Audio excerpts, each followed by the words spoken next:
First of all, let's welcome to the stage the wonderful, it's Mandip Gill!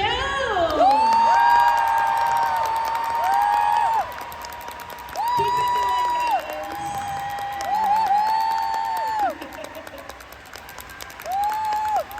Thank you so much for being here. Thanks, you guys, that was very good. A+ again. Okay, now please welcome to the stage the fabulous Alex Kingston!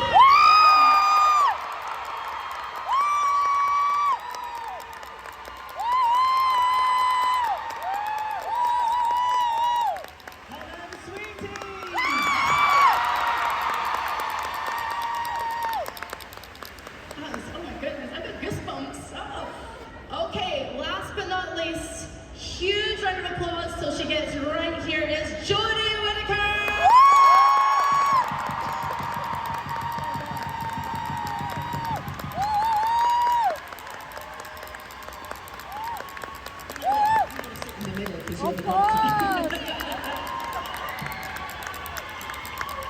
Look at this gorgeous panel. Look at this, you guys. You excited?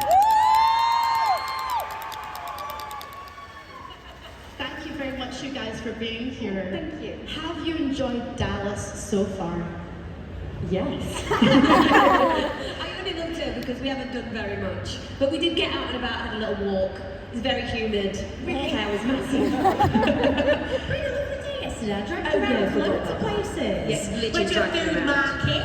And then we ended up in a park watching a band. And it was amazing. I forgot the whole day. It was really nice. We had pizza in the park. And I had grits and Cajun shrimp, which was amazing for breakfast.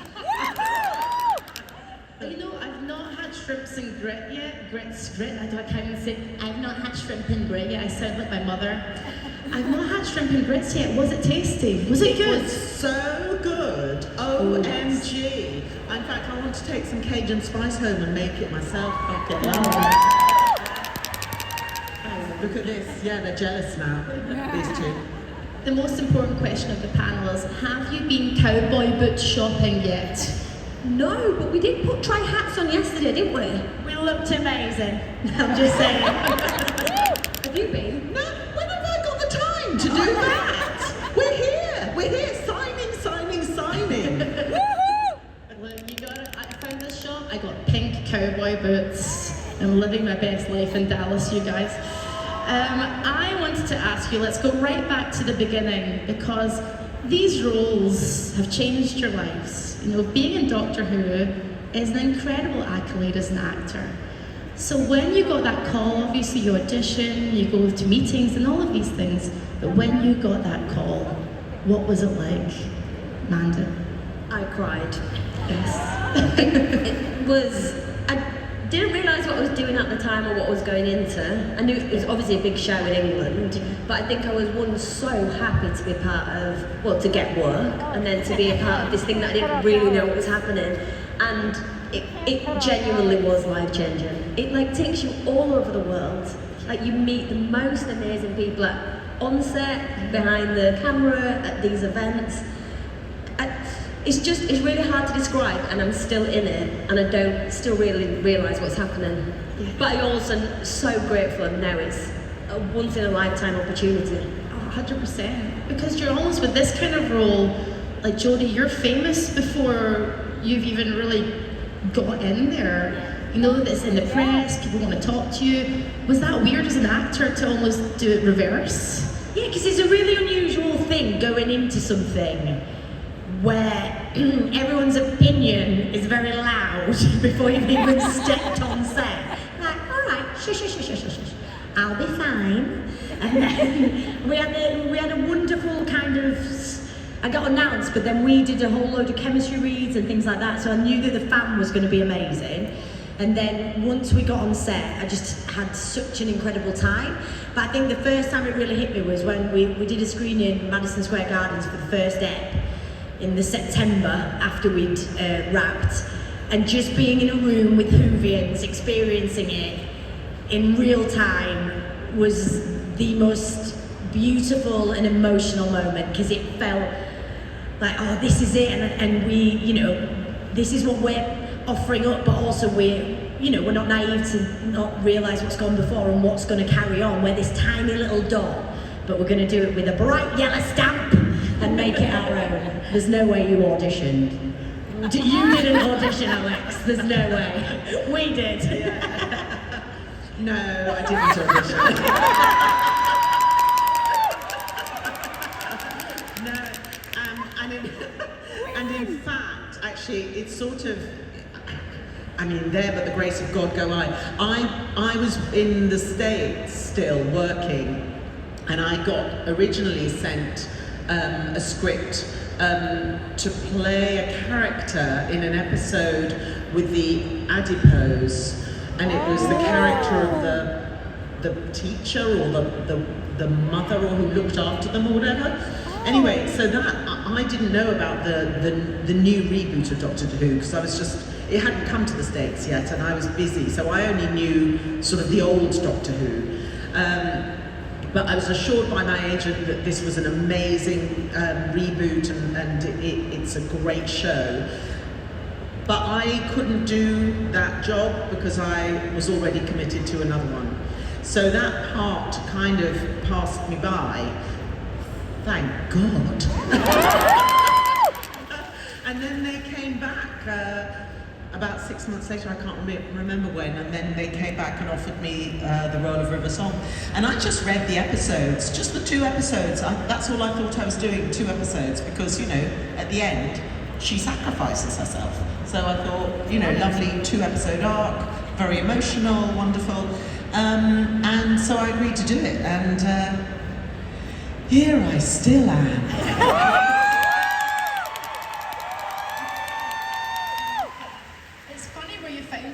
On a stage in Dallas, which is lovely, which is wonderful. It's a lovely journey. Doctor Who is such a British institution, and as actors, there must be a great sense of pride being British actors as well doing this. But why do you think Doctor Who's endured beyond our tiny island, and why do you think fans here, for example, have embraced it so much around the world? I think it's because the thing that, I can only speak obviously from a personal journey throughout, but it is the most inclusive, intoxicating adventure you could ever go on with a show, and it is limitless and boundless, and it explores everything and everyone, and I feel as if that's why it has this life all over the world, and you can never predict the demographic. Sometimes you're having a chat with someone and there's no way you think they've got any sense of, who you're talking to, and they'll go, oh, by the way, I really love Doctor Who. Well, I had no idea. And you're like, that's amazing. And the fact that when we're lucky enough to sit and meet you guys, and we're chatting to 5-year-olds and chatting to 75-year-olds, what an amazing legacy that this has in all different languages and all different countries. And I think it's because it has something in for everyone, and I feel that the regens for the Doctors, but also with the major characters, because it's a continual movement, it means people can continually feel seen, I think. What about you, Mandip? Exactly what she said. Do you find different Whovians all around the world that fans are slightly different in different countries, or do you think there's just a blanket of joy? Because I know David Tennant said it's just a joyful thing to be part of. Well, I think that the one sort of, if I was going to say one word that I think binds everyone universally to the show, I'd say the word is love, because ultimately it's the Doctor, whoever the Doctor is, it's the Doctor's love for this planet, and the Doctor will do anything, sacrifice himself, he will do whatever it takes to keep this planet going and save this planet. And so that is universal, and that does pull everyone together. And I think also it's a way, in a sense, of reminding us when we watch the show that yes, this planet is precious, and we don't necessarily look after it terribly well ourselves. So there's somebody else who's doing it for us, but maybe we should start. Absolutely. I wanted to delve a little bit into the acting process, darlings, because I wanted to talk a little bit about living with those characters and those roles. How collaborative was that process with Russell and everybody else on the show? Were you allowed to put a little bit of your own personalities into these characters as well? Mandip? Yeah, definitely. I think when you get the audition scenes, not so much, but again, it's your take on the words on the piece of paper.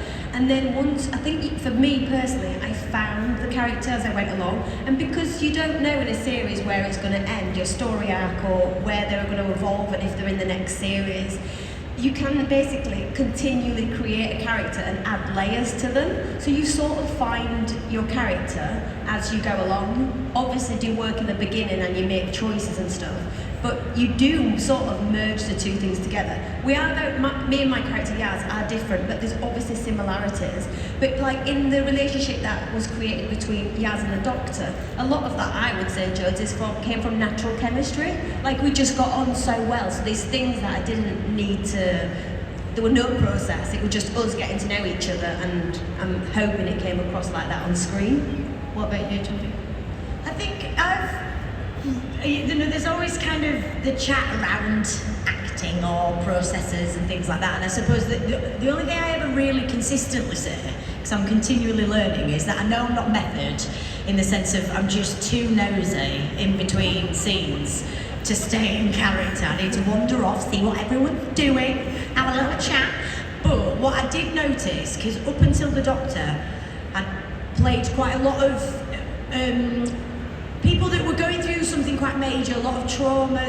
You know, I think a reference maybe that you guys know is like a show called Broadchurch that David Tennant. Go Judge for season. Yeah, so, but in things like that, playing someone like Beth, that even though you go home and it's not real and you can shake it off, you don't realise after however many years there is something very on the edge of something you continually feel. And when we start to do Doctor Who, I couldn't believe how happy I was bouncing through life. And that wasn't to say all of our storylines weren't challenging or emotionally dark. It was just that there was something about playing the Doctor and that open-heartedness that I loved so much that actually I was like, oh yeah, wow, when you do get to do that role for 3 seasons over massive acts, it bleeds into life. And so, but like Mandip said, with Christian, we were always given this opportunity to show different sides. So I think for us, you might have thought episode 1, this is how I'm going to play the Doctor, but you know, then you'd flip it on its head by the time you got to whatever episode in season 3. So yeah. Alex. Yes, Alex. Like, I mean, River's song is so loyal, you know, and steadfast. She just loves the Doctor, but also, what I love about River, she's quite naughty, and I quite like those parts. Where does Alex begin and end there? You don't want to know. I think Mandip's absolutely right, because when Stephen wrote the character of River, I think he sort of basically he wrote sort of the skeleton of the character, and in a sense, as the actor, you've just got the lines, and obviously it's up to you how you are going to choose to deliver them, and that starts to flesh the character out, and the character then grows. And I think over the years, it's sort of become, it became a relationship with Stephen where he sort of knew or could guess how I was going to react to certain lines, and so, you know, he would write them then knowing it was me delivering them. So it was sort of like a symbiotic, parasitic relationship, but it worked really, really well, yeah. I wanted to ask about being role models. It's not something that you set out to do as actors and go, I'm going to become a role model one day. That's not what you set out to do. But you have become role models for many of the fans. I wanted to ask when you felt that from fans. Was it people telling you you're a role model, or I really look up to you, or is it just a gradual thing over time? I think for me it was when I was getting to conventions. Like, no one would specifically say, like, you're my role model, but I think when you're listening to conversations and people are saying, I see myself in you, or your character, or I think it's, for me, being a South Asian companion was a big deal for the South Asian community. I think it was just hearing stories that I was like, oh, like, my character's really relatable, but also what I'm doing as a person, as a South Asian actress, is also very relatable. And I think my niece watches the show. She was about 5 at the time, and for me personally, looking at her thinking, oh my God, she's actually seeing something that she can be. It dawned on me naturally. I was never told, oh, you're a role model. It was listening to people and seeing people's reactions. What did she think of her auntie? She thinks honestly, she thinks I'm the best thing ever. She might not think that when she's a teenager, but right now I'm really cool. Just milk it for all it's worth. Right now, just keep milking it. What about you, Jodie? Did you feel pressure at all, or did you embrace? The pressure for me came where there was a lot of noise around being the first female doctor, and some of it were lovely, some of it were a bit mean.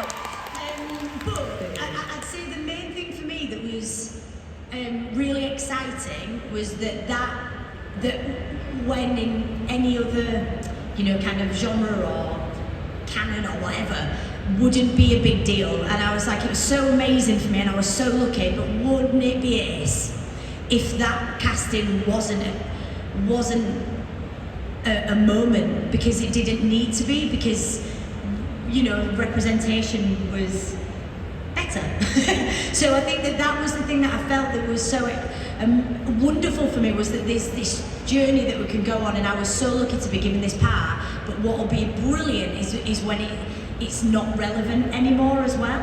But you've started that change. But that for sure, and also Joe Martin. For me, this is so incredible because I'm the first female doctor, but already, I'm not on my own. But one thing I did feel pressured about, which I found, was that I suddenly panicked that I represented all actresses. And that if I'd have got absolutely annihilated I was going to hold back other actors getting roles, because as if we as an entirety have been entrusted with this role. That's what I felt the pressure as, because I felt the slight differences when other people were announced as the doctor. At that moment, it was like, they were individually judged, whereas it wasn't just, is Jodie Whittaker right for the doctor? It was, is a woman, and I felt very stressed about it. But I'm absolutely fine now, guys, because I had such a wonderful time. And you were fantastic, and each one of you have been fantastic. And it's really important that you're sitting here for us today, right, you guys? 100%. Alex, what about you? Have you embraced that going, yeah, damn right, I'm a role model? Like, are you? Yeah, no, I completely agree with the other two ladies to my left. When you're an actor doing a job, you don't sort of step aside from that role and go, oh, I'm going to be a really great role model after this comes out. You just do the job. And it was a similar thing. It was just when I started coming to do the Comic-Cons, in a way I was really surprised and slightly unnerved by the sort of the passion and the sort of the real feeling of connection that the fans have with River Song, and that she has been a role model to so many. And I'm kind of like, why? She's so naughty. Is that a good role model? Why not? But I guess it's maybe, she's sassy and yeah, let's be sassy. Love a bit of sass on a Saturday.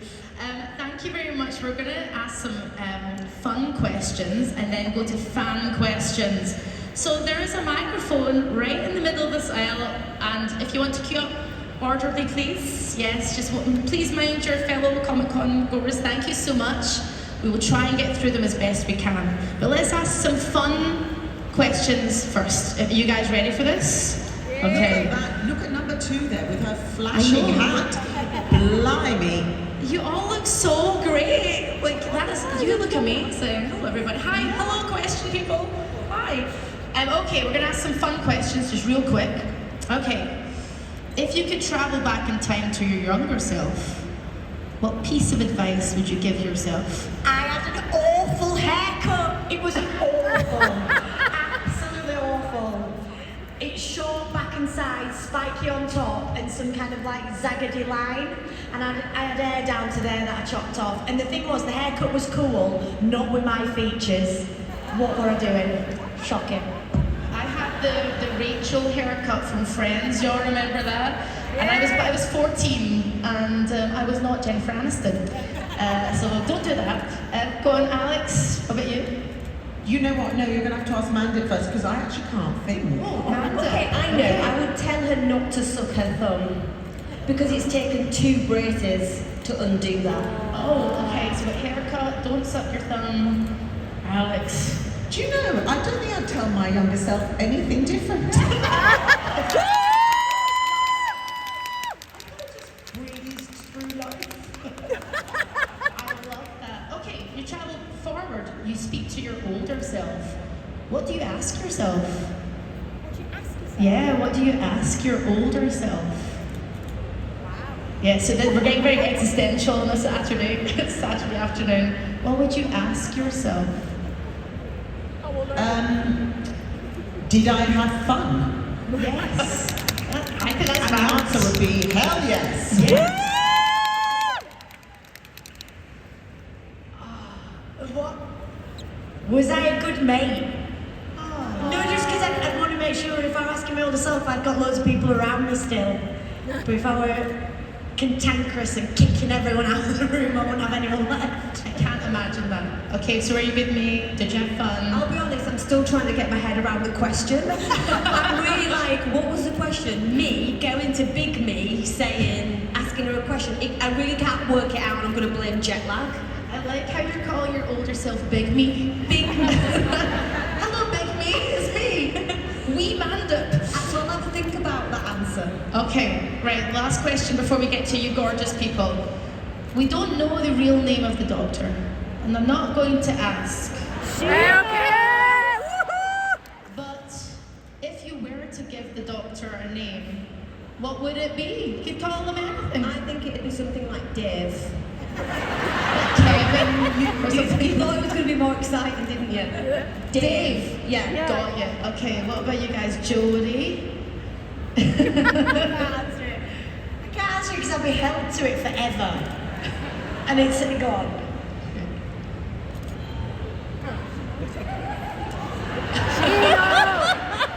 Well, You know. when I whispered the doctor's name in David Tennant's ear, the first name I whispered, which actually, he doesn't corpse very easily, David. He's really quite, but he really corpsed.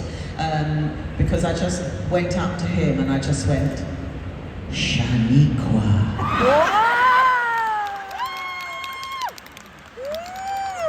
But that's not his name. I love it. Gotta call him that now. Do you want me to whisper you what your name is? Yeah.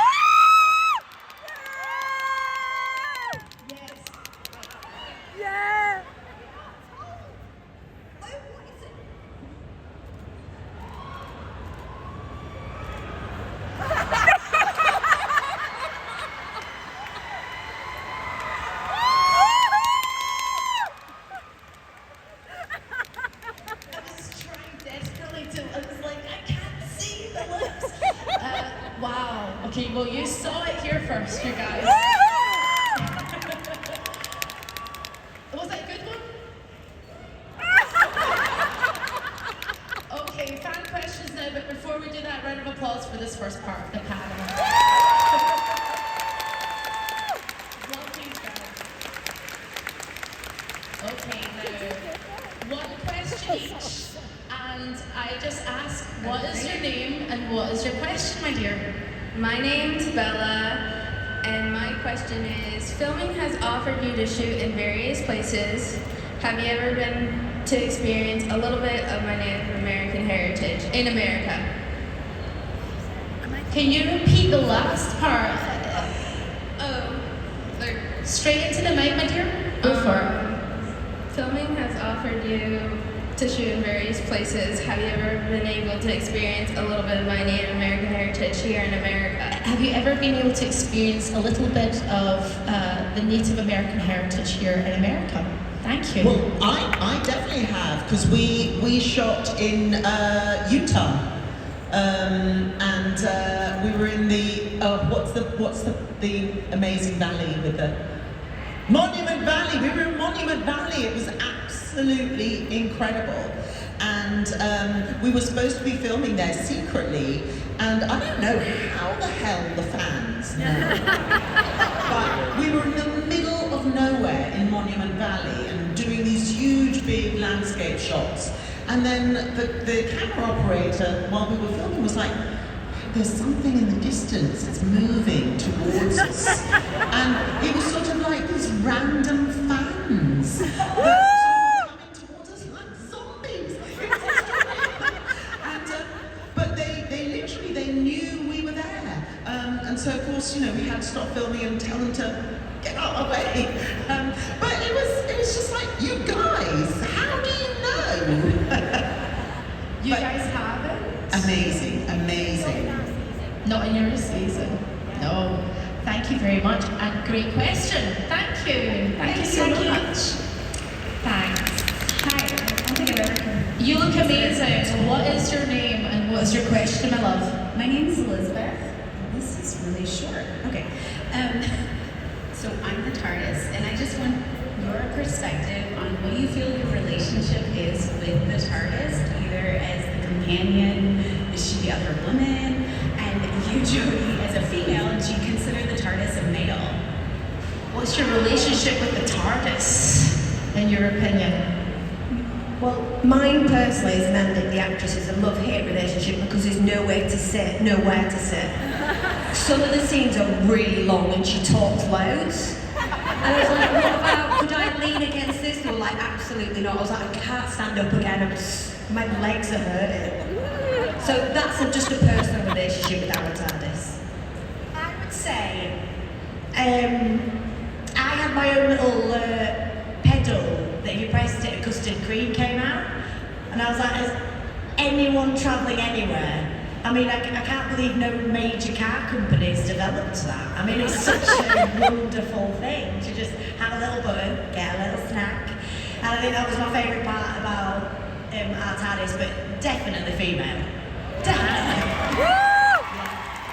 And all I can say is, I've been inside you, I know how to fly you, and you're bigger on the inside.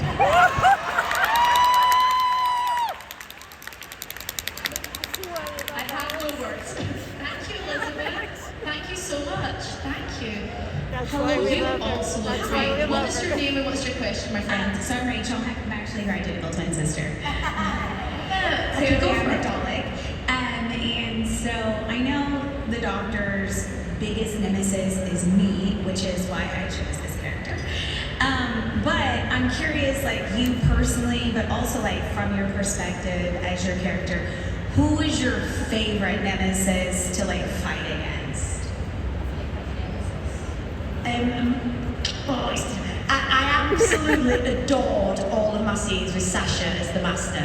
My favourite of all time was when he reveals himself in the plane. Because we'd shot relatively in sequence, so he'd only been for the entire episode. He was just hanging out with Sasha, and I knew him anyway. We were all having a lovely time. I'm like, he's got a really nice character.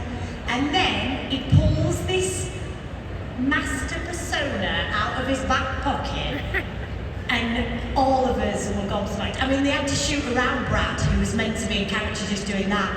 Oh my God, Mans, have you seen it? Have you seen it? Like, we just couldn't believe it. It was just, this is incredible. And then from then on, to continually have that two-handed battle was perfect. I loved every scene with him. What about you guys? Look at names. I was going to say the master, because it is the truth, and also you reacting and acting against someone, so it's that bit easier.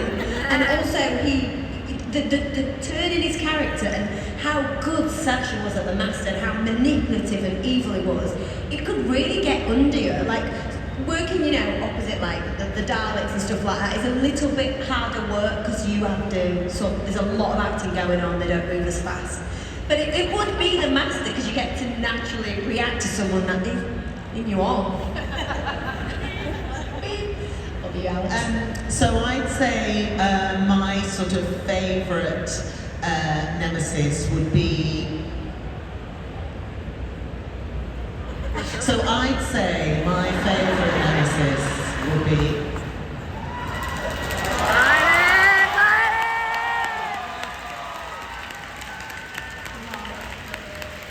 Thank you very much, my dear. Thank you. Hello, friend. What's your name, loud and clear? What's your question? My name's Robert. Question for Jodie.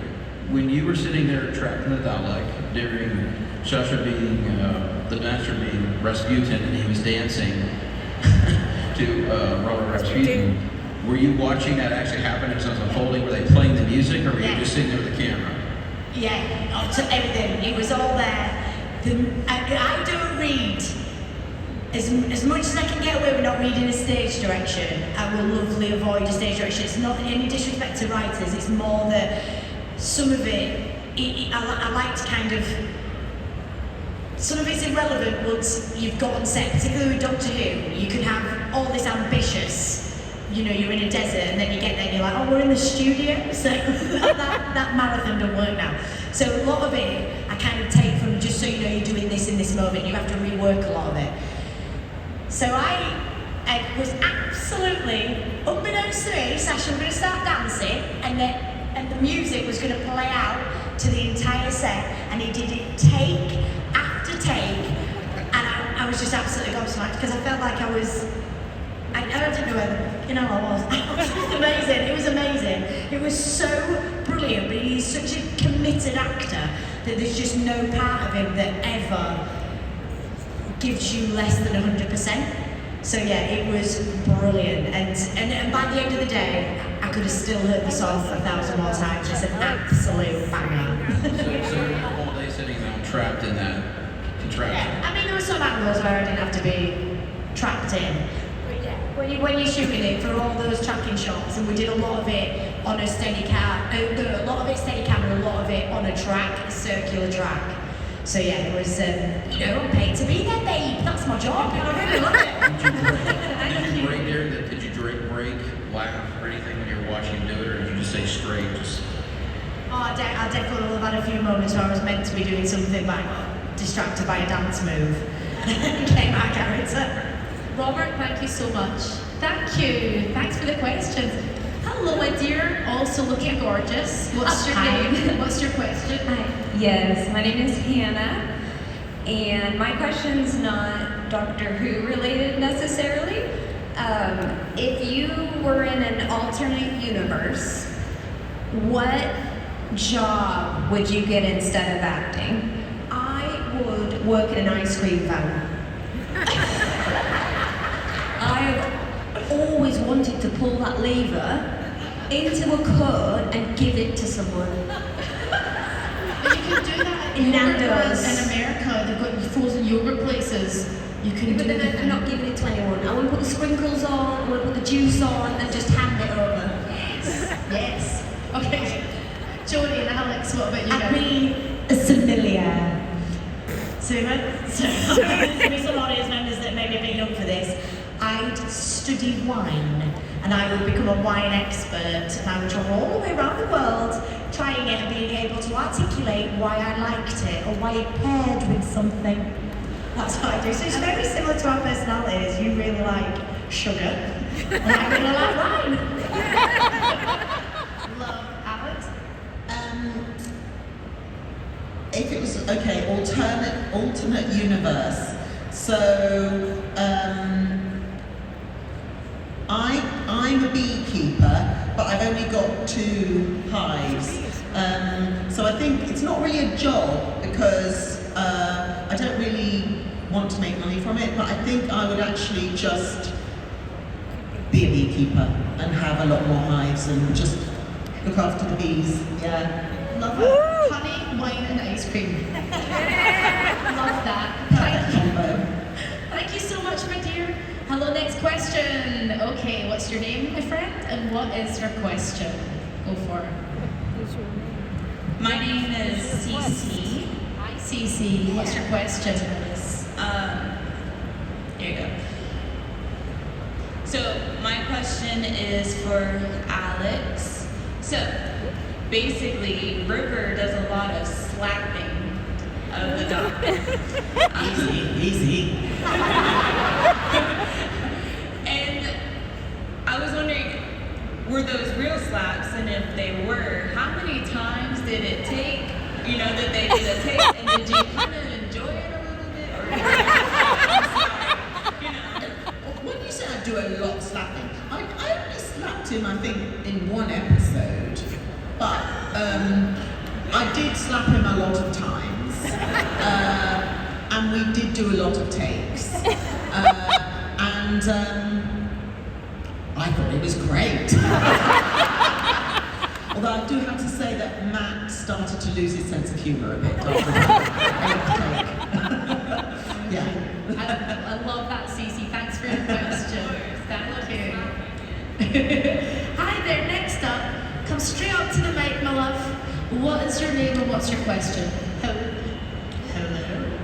My name is Marieke, and I have a question for Alex. But before the question, I just want to tell you, everybody has their own entry point into Doctor Who, and the world was passing me by, and your voice is actually what drew me into Doctor Who. I was watching Silence in the Library. I was watching Silence in the Library, reading a book. My sister husband was watching it, and I was like, "Who's that voice?" And I kept looking up, and I go back to reading, and then I look back up, and I was like, "I know her from ER."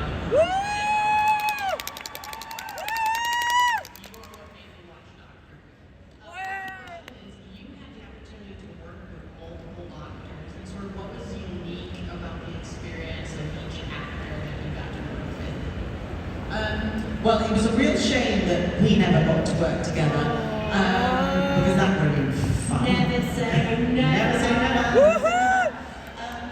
You know, it was interesting because David, you know, I joined the show when David was sort of coming to the end of his trajectory as the Doctor.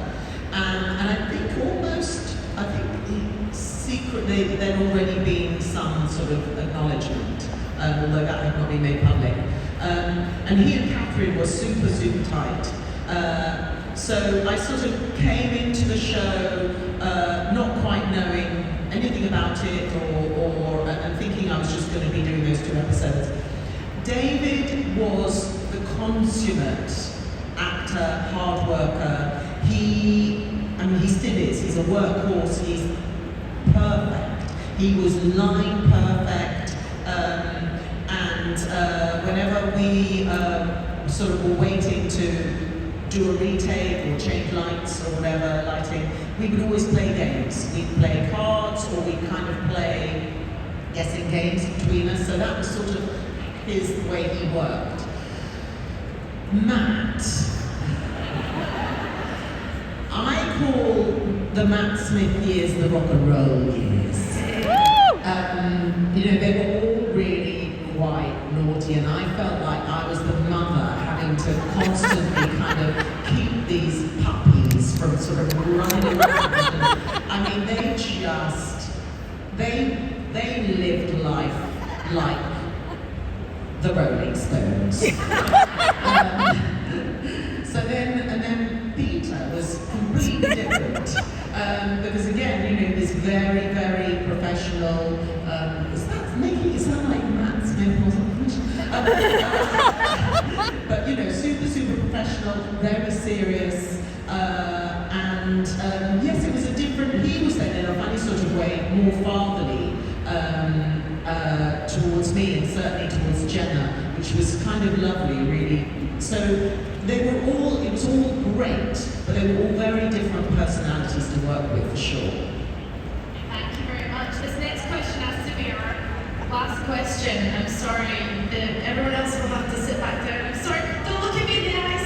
I'm so sorry. Don't look at me. I love you all. I'm sorry. But these guys are here all weekend and they would love to answer your questions at the tables, right, guys? You're fine with that. Great. Okay, so I do apologize. But hello, my friend. What is your name and what is your question? Go for it. Hi, my name is Indigo, and I was curious, what was your favorite episodes to film and why?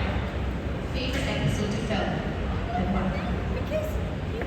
Well, my favourite episode was the Demons did a good job because one, it was beautiful, but also the story was very personal and is from my religion, my background. But also I learned a lot in that process. I knew the history, but it was also and it was just so nice to see a story that related to my family, my race, my religion being shown in a genre that was quite unexpected. Jodie? I would say my first ep because it was the start of the most extraordinary adventure, and I absolutely adored my entrance. I mean, I've never crashed into a scene so dramatically before or since, and it was such an amazing moment, particularly when you watch it in its final edit, and Sagan, the incredible composer, put the theme just underneath the Doctor standing up into shot, and just all those little Easter eggs and carrots from what it was going to be. It was incredible, and also being in Peter's costume the whole way through, not quite knowing who you are, and then ending as the 13th. It was just a magic episode to be a part of. I've been asked this before, and to be perfectly honest, I can't say I have a favourite episode because I feel really fortunate that every single episode that I was in was written by Stephen Moffat. He wouldn't let any of the other writers write for my character. And so if I were to say, this is my favourite, it somehow I feel like it would mean that the others were not as good, or I felt less about them, and I don't. I thought they were all just so exciting, and I of course had all the best lines. So, but my favourite in a way, I'm still going to stick to this, a favourite episode that I wasn't in, certainly from the time when I was involved in the show, was the one with Van Gogh. I didn't love the alien. I thought it looked like a stupid big chicken. But I did love the journey that the Doctor went on with Van Gogh, and that absolutely brought me to tears when he was faced with his art in the art gallery, and I just sort of, there's a part of me that wishes that had really happened, and he really knew how the world has sort of embraced his art when he didn't during his life. Thank you.